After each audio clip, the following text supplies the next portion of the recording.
Welcome to the Lighter Side of the Spectrum, a podcast where we explore how to find joy, connection, and growth while navigating the challenges of parenting kids and teens on the autism spectrum. Remember that inclusion and hope are key to making life better for everyone, and that even in the most challenging moments, there's always a lighter side. Now here's your host, David Kaufer.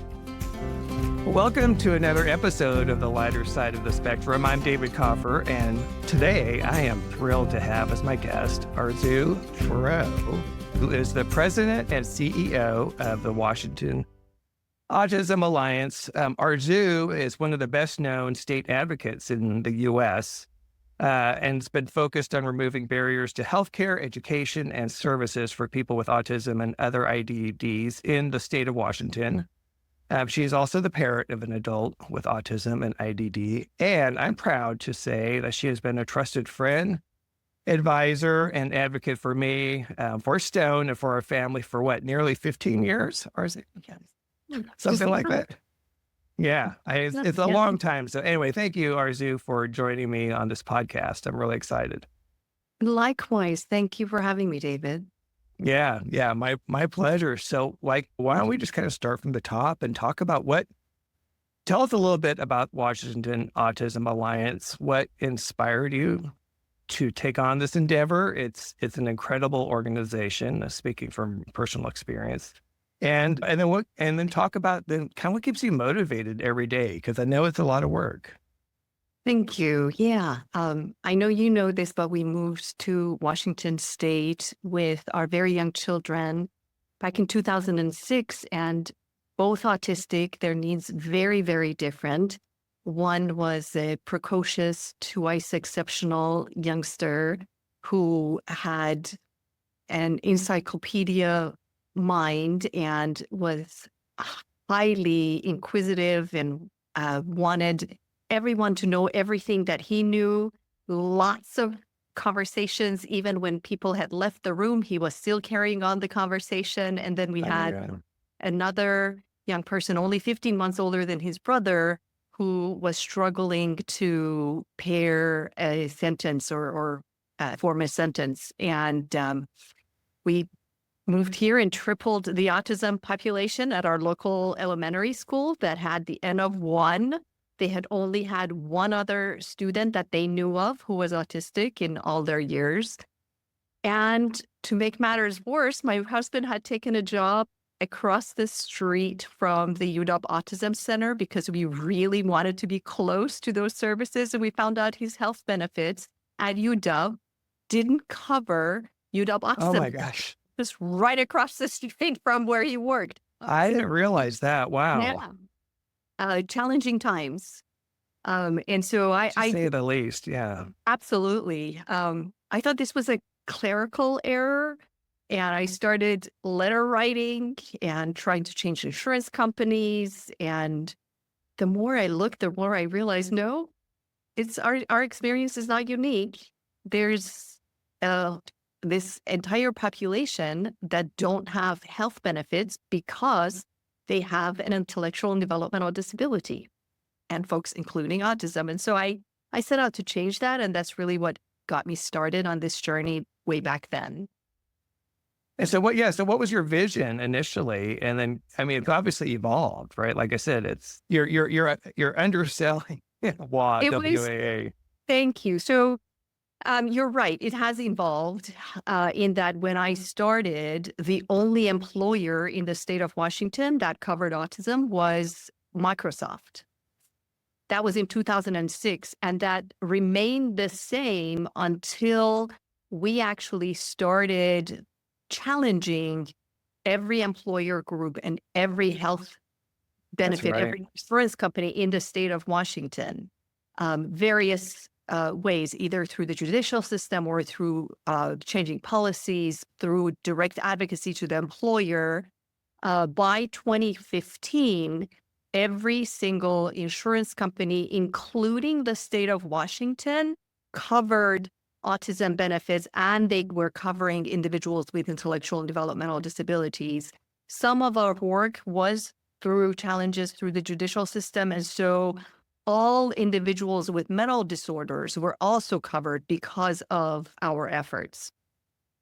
We then It's just amazing. It it really was is. it was pretty surreal, right? It was something that started with just this one mom going down to Olympia every day. Um, I don't know if you know this about me, but our kids were in two different schools. One of them was placed in a private school by our school district in Renton, Washington, and the other one was local elementary school in No, Kirkland. I I would didn't realize that. Oh, yeah. I would drop off one in Kirkland, drive down to Renton to drop off my younger son or my older son, and then I would drive down to Olympia to meet with legislators. So it was a surreal experience having done that for That, several years, but it paid off in time, right? It paid off in that we now no, have absolutely. coverage for 58,000 children. And 192,000 adults enjoy health benefits. Autism-related services and therapies are all covered by any major carrier as well as major employers. All employers, really, small and large plans. So it's been very rewarding. And I just want to provide a little perspective for listeners who do not live in the Puget Sound area or Washington State and don't realize like what you went through, like the distance, like to go from Kirkland to Renton. First of all, it's about 15. Well, on a map, it's 15 miles maybe, but on the freeway, that could be like 30 to 50 minutes, depending on traffic. Yep. And Olympia, which is, of course, our state capital, is again technically And the mile. 70. I was going to say, 60, 70 miles. Could easily be another 2 hours. I mean, like you got to drive through Seattle. You got to drive through Tacoma. Like that's a lot of work. That's a lot of work. A lot of miles. A lot of miles, a lot of traffic, and just superhuman, Arzu. I mean, that's just amazing. Like you said, it started, like you said, just you going down there to Olympia to be an advocate. Like that's kind of where it starts. Is that I'm kind of jumping ahead a little bit because this is an area you and I had lunch not long ago because, we're talking about, of course, Stone's amazing developments and his passion to be an advocate. And again, you're the most effective advocate I've ever met, particularly in this field. And so is that where you think people who want to make a difference, where they should start? That's a really good question. It's I will describe my trips to you. You'll never do advocacy by yourself. And so in my trips to Olympia, I would be calling families that I knew along the way, letting them know my ETA in Olympia and asking them to call their own representative and asking them for an appointment for me. Right. And then they would attend these meetings on the telephone with me while I was making a case for support. The family would share their own story. And so it was never about me going down to Olympia to advocate for something that sounded good. Okay. Always. Yeah, you were just like a mom who kept pounding on the doors. I mean, you formed an army kind of and showed that there was a need with That's right. Yeah. That's right. But I also early on made the distinction between advocacy and activism. Talk about that. Absolutely, yes. So both advocacy and activism are ways of creating positive change in the world, right? But they offer their goals and their methods as well as the potential long-term impact. Advocacy is more formal. It's structured. It's a structured process that involves working on behalf of either an individual or a group or an organization. Mm-hmm. You identify solutions and then you try to persuade others to support your ideas. Advocates can help people express their own views, stand up for their own rights, and we may also educate others to advocate for change, right? Advocacy is intended to lead to sustainable long-term change. Hence, my advocacy on behalf of the entire state who had a family member with intellectual and developmental disability to have insurance coverage. So that's one example. Activism involves taking action to draw attention to a cause, spur broader social and political change. Activists may focus on challenging ideas and problematic conditions. They may use actions by joining political parties, writing submissions, marching rallies, sign petitions, form public interest groups. Activism can lead to larger scale changes, like influencing social norms, influencing values. I early on decided that I was going to be like this onion where I would focus on the core of the onion and then I would slowly work my way out from there. And so here at WAL, we really at Washington Autism Alliance, we're advocates, we're not activists. And that helped me realize how organized I needed to be and how I really needed to prepare others, help them stay focused, and take small bite sizes and set attainable goals that we could meet. Yeah, I think that's really important. I mean, it seems we need both, right? I mean, to make changes, right? Like, and yes, and again, people in terms of thinking what they can do to create change and help in different areas, right? It's kind of focus on what you're best at, right? I mean, some people are kind of natural activists. Yes, absolutely. Those are the ones, again, who may be on social media or again, there's a lot of different ways to do that. Absolutely. I'm curious, you're talking about, again, now after your work in terms of having a lot of these benefits covered in Washington State, what does it look like nationally? I mean, how are other states faring? Is it still kind of a mixed bag, or are we seeing, since you started, like, have most of them come around to some degree? There's been different, it's been different how different states have pursued getting coverage. I think we're the only state that really went after clarifying existing laws that were not implemented.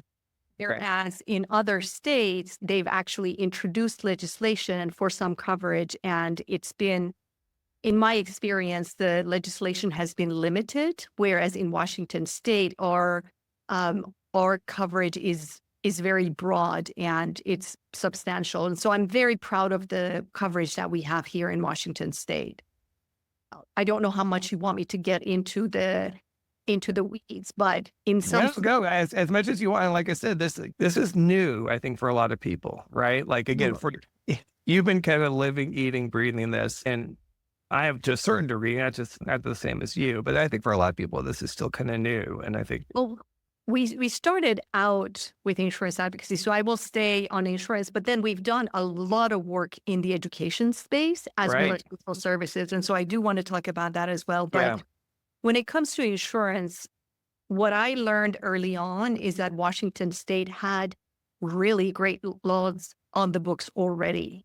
We had one of the first and most comprehensive mental health parities in the nation, in the state of Washington. I also learned that there was a federal counterpart that was passed around the same time as Washington State's mental health parity. But neither one of these were implemented with fidelity in the state of Washington. They excluded intellectual developmental disabilities. They had these loops for people with autism. And so I, knowing that, knew that it was better for us to clarify these laws rather than go after another minor benefit. And I will say more to that. As an example, in Washington State, the mental health parity has no age limit, dollar limit, or visit cap that doesn't apply to medical and surgical benefits.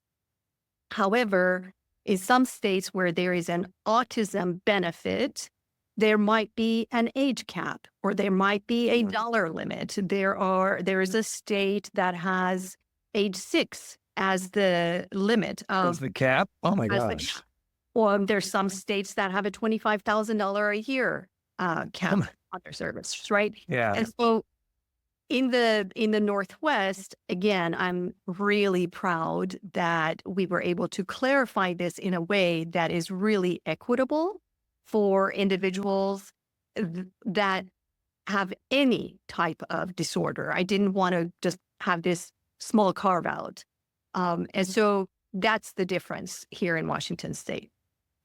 And then in talking about some of these benefits, again, for people who may not know what's available, I mean, can you talk about, I mean, like, again, I again, from personal experience, we were able to take advantage of speech therapy, which usually is covered, I think, but again, probably to different degrees or with caps. Speech therapy, Yeah. ABA, we certainly utilize that and without having to pay out of pocket. Thankfully, we were actually in the middle of it. We started paying out of pocket back in the day because it was before the law passed, the Yeah. work that you did. But so what are some of the other benefits that people should know Sure. about? So you mentioned speech therapy. Speech therapy is part of a group of therapies referred to as neurodevelopmental therapies. They're usually speech therapy, occupational therapy, Oh, right. physical therapy. When I started out, I remember seeing plans that had 12 visits a year for Right. children. For Crazy. these, or combined for all of these neurodevelopmental therapies, right? Sorry, I'm laughing. It's like, are you kidding me? Like, Exactly. Right. That's really not benefit at all, right? The rest of the time you have to pay out of pocket. So we focus on what is prescribed for the person. We are not therapy providers at Washington Right. Autism Alliance, right? We work with individuals and families when care has been prescribed and it's either unreasonably capped or it's denied. That's when we get involved. You mentioned that you had accessed applied behavior analysis. Well, any form of behavior therapy, when it's medically necessary, should also be covered. A person might be prescribed cognitive behavior therapy if they have the ability to communicate back and forth with their therapist, and they're able to access talk therapy. There's other forms of behavior therapy. There's dialectic behavior therapy. So whatever care is prescribed and is found to be medically necessary, if that is capped or unreasonably denied, then we help that individual or family. So those are services that that we focus on, and is it really in our wheelhouse, right? Yeah. Will contact us for other things as well, but it's really not in our wheelhouse to work on somebody if they need surgical benefits and are not able to have a particular surgery. Our focus is, on neurodevelopmental and behavioral. Yeah, that makes sense. Let's pivot to education because obviously that's a big one. I mean, and it's interesting that you're talking about how, like you said, we first started in this journey in the school that you tripled the population of like that. Again, we know how the number of diagnoses have gone up, right? I mean, it's extremely common. We see all kinds of questions. It's confusing. It's maddening. You're already your head's kind of in a fog already. A lot of times if you're the parent of a 5-6-year-old autistic child trying to juggle therapies and everything else. And then also you go into the school system and then you get to be introduced to the world of IEPs and that, right? And that's like a whole nother jungle. It's very interesting. I used to call it the special education maze when we first started out, right? It really felt that way. As parents, you have to learn so many different acronyms. And then what's the difference between this evaluation and that evaluation? Why do I need a psych eval? Isn't it enough to just have a diagnosis? Knowing all of these, knowing that there's a logical order into developing an education program is really helpful. And when I first moved to Washington, I realized, wow, there is so much diversity between school districts, between local school districts, Oh, yeah. the way they approach special education. This was especially challenging for our students who didn't have fluent verbal speech. Yeah. Fluent vocal speech. I'm gonna call it fluent vocal speech because we know that sign Speaking. language Yeah. is a form of verbal communication, right? Yeah. But if the student is not using the most typical form of communication, they have a really hard time accessing their basic education in public schools, even to this day. Yeah. Basic And education. I mean, that's basic the, education, yeah. absolutely. And so one of the things initially that I thought about is what are best practice guidelines for Mhm. students with autism? Can we agree on best practice guidelines? Fortunately, early on when I moved to Washington State, there was this group that were the Autism Task Force. The governor had started this task force, and I worked with this group to develop these autism best practice guidelines. Okay. Couldn't agree upon what to do with these guidelines.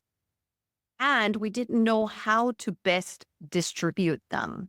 I Right. actually worked on a policy that would have required school districts to use these guidelines at every IEP, but I think that created some angst amongst school districts of how are we going to do this? And so what eventually lobbyists agreed to was to publish these guidelines in an autism guidebook. Mhm. There's a link to these guidelines that I could share with you, but it's one Yeah, of the that'd be great. best tools to this day. We'll put it in the notes. It's great. It talks about how does this student learn best? What kind of structure do they need? What are related services for them?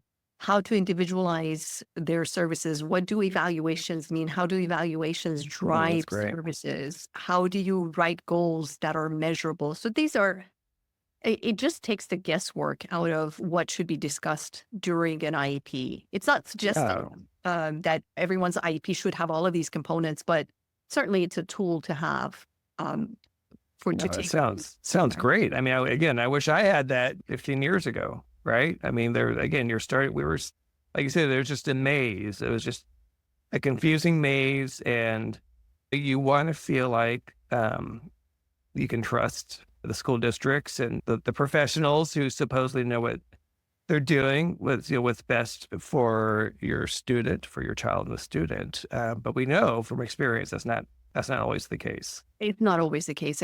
Exactly. I always reminded myself educators went into the work that they do because they care.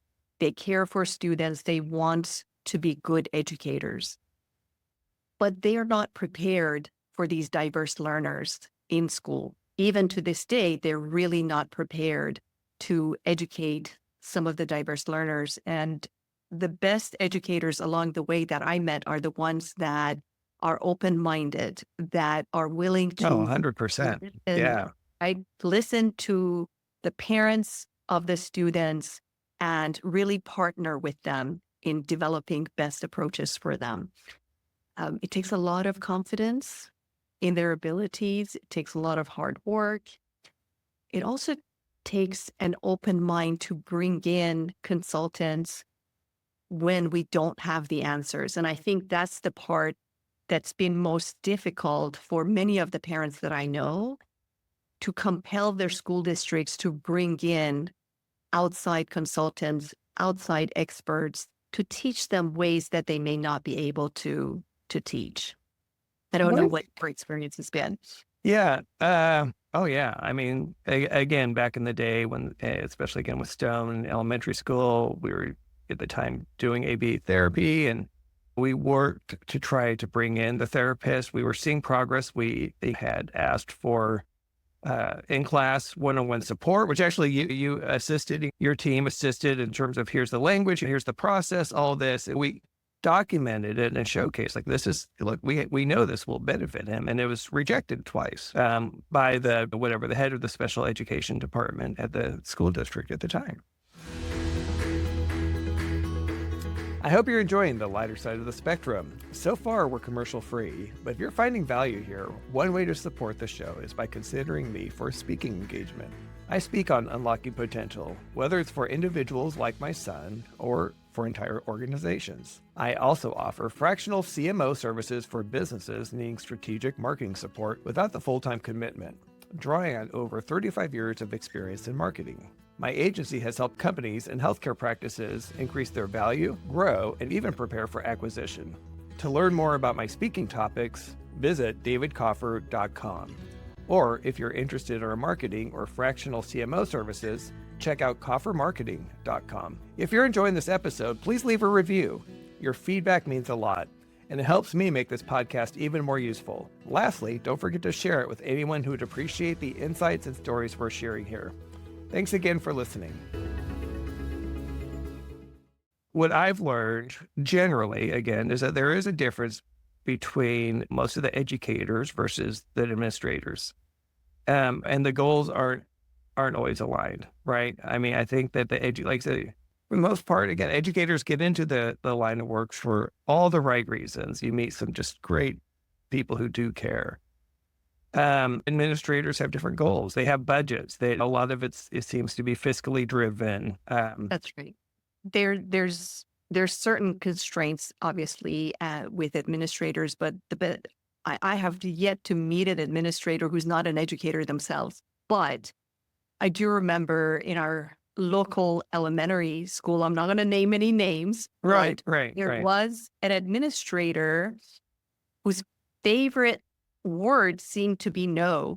He would come to our IEP meetings when our kids were very little, and he would start every meeting with, "We don't do that."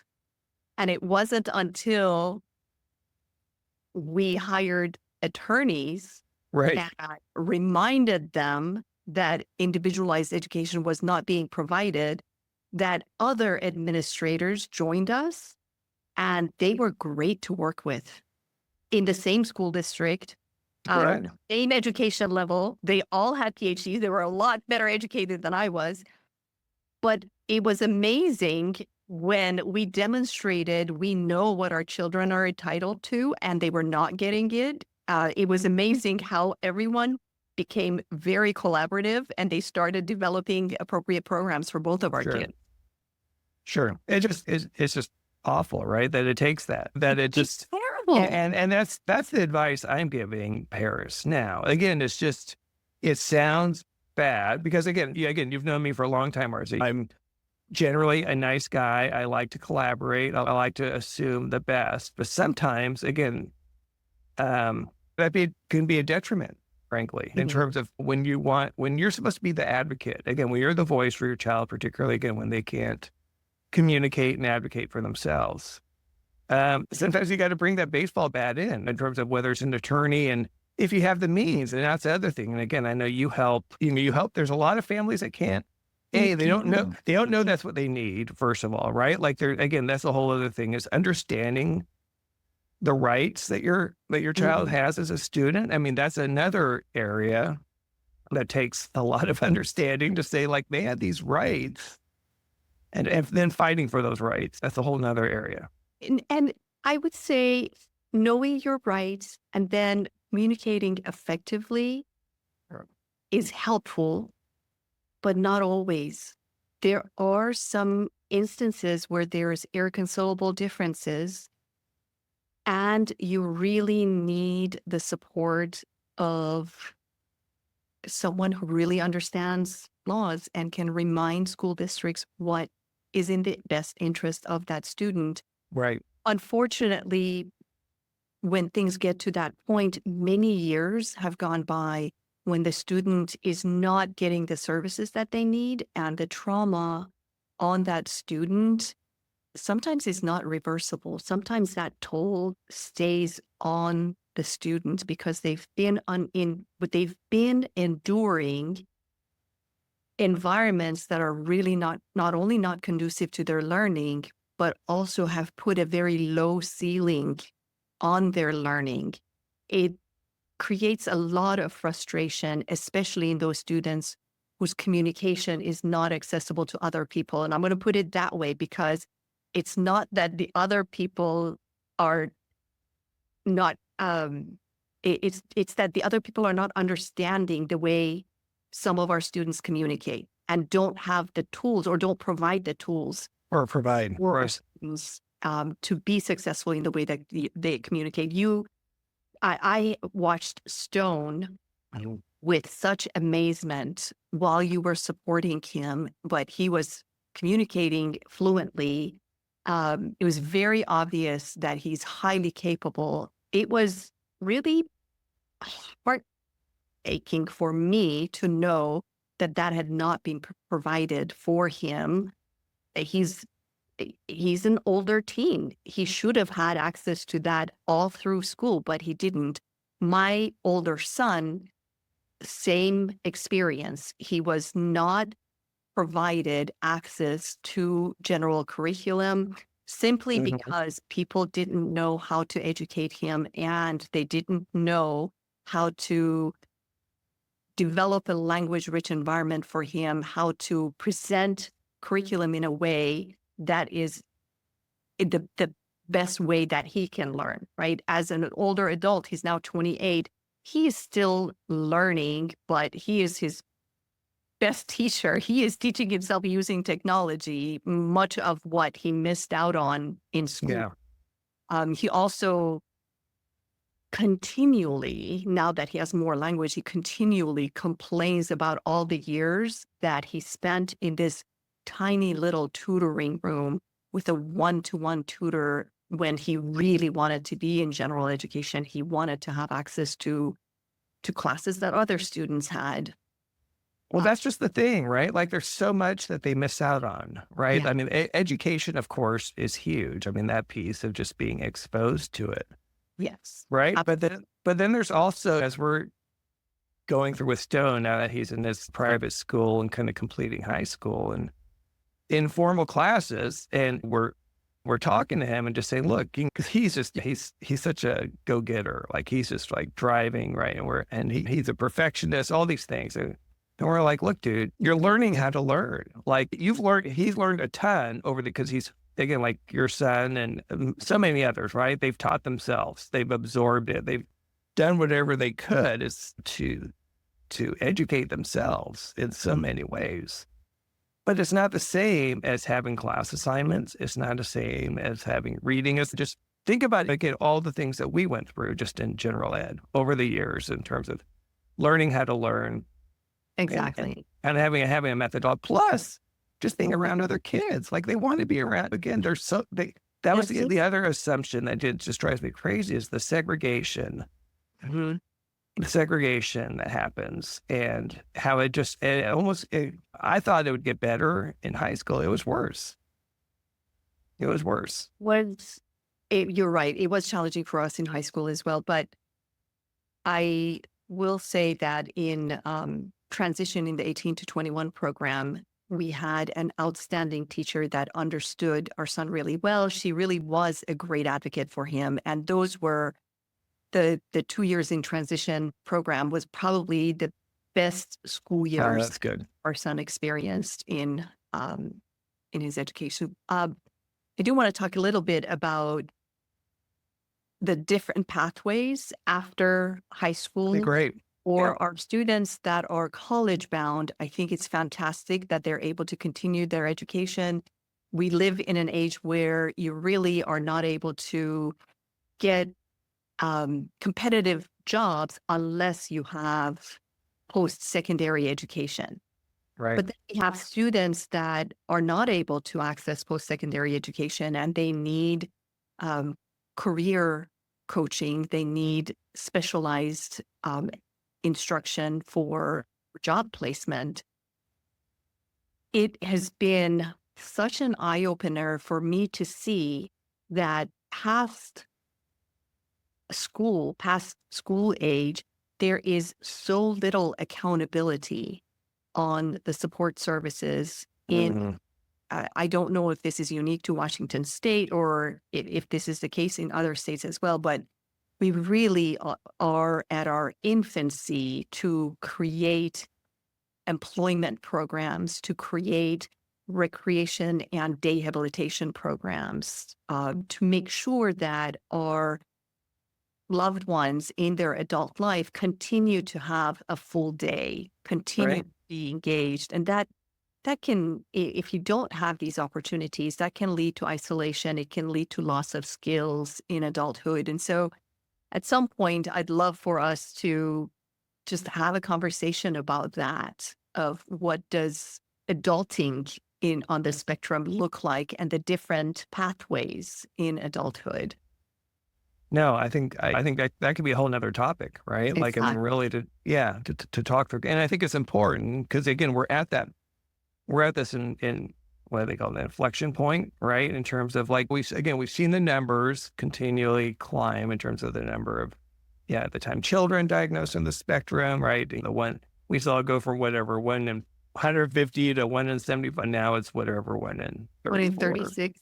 36. Okay, I was close. And we'll see. We'll see if that continues, right? But again, it's what we're talking about is a big population that they're aging, right? And they're hitting, like you said, they're hitting those ages where they're becoming adults. And now what? I'm really heartened by some of the neurodiversity employment programs. Microsoft is a really great example.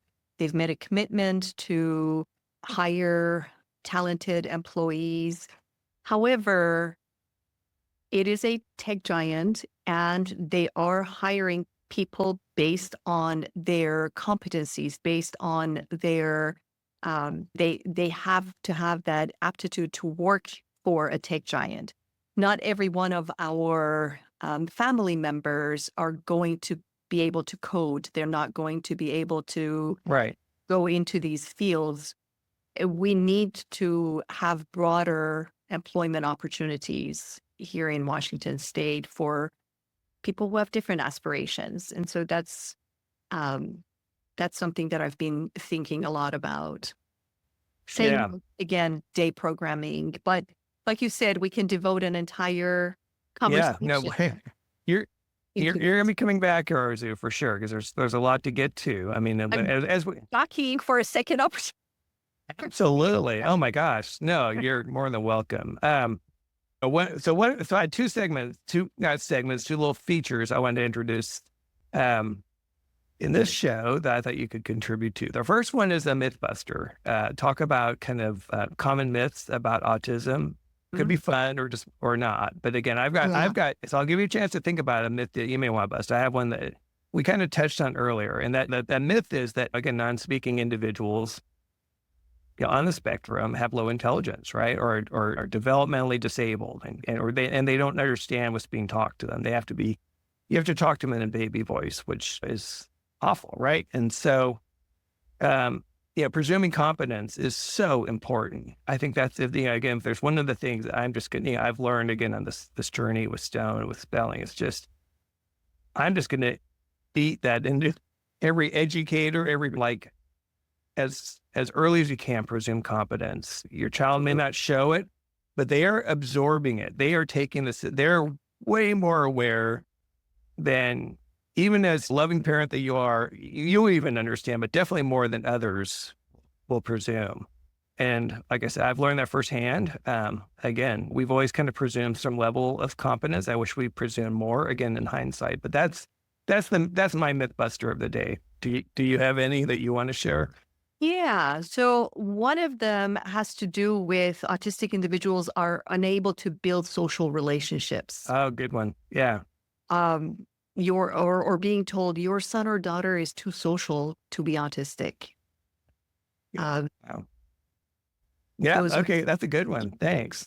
Well, early on, years ago, like I said, my oldest son is 28, but years and years ago, so many people were told people with autism must be institutionalized at some point in their lives. That was definitely an old myth. Wow. Oh, yeah. Big time. And that's just devastating to hear, right? And again, that's old school thinking. Yep. Wow. I have another bad one that I know is a bane of so many parents' existence, but there's this myth that autistic individuals must show physical characteristics of autism. In other words, when we're told he or she doesn't look autistic. Right. Yeah. I mean, what does that mean? Right. Like, is that right? Is that like what does that mean? He doesn't look yeah. autistic. How does How's autistic supposed to look or whatever? Exactly. What? Well, you're busting a lot of myths. What are some of the myths that you have faced with stuff? Oh, well, yeah. I mean, I think the biggest one is just presuming competence. I am. And just, and you kind of touched on this. So again, people kind of thinking that he wasn't social because he was autistic. No, he wasn't. It's hard to be social when you can't communicate and when people don't think you're smart. How social would you be if everyone talked to you like you were 4 years old? That's exactly right. I would be like, dude, That's exactly right. Like, I don't want anything to do with you. Like, you're polite, but you're like, you're not gonna be social. You're not gonna go your way, especially again when you lack the means to actually speak and communicate.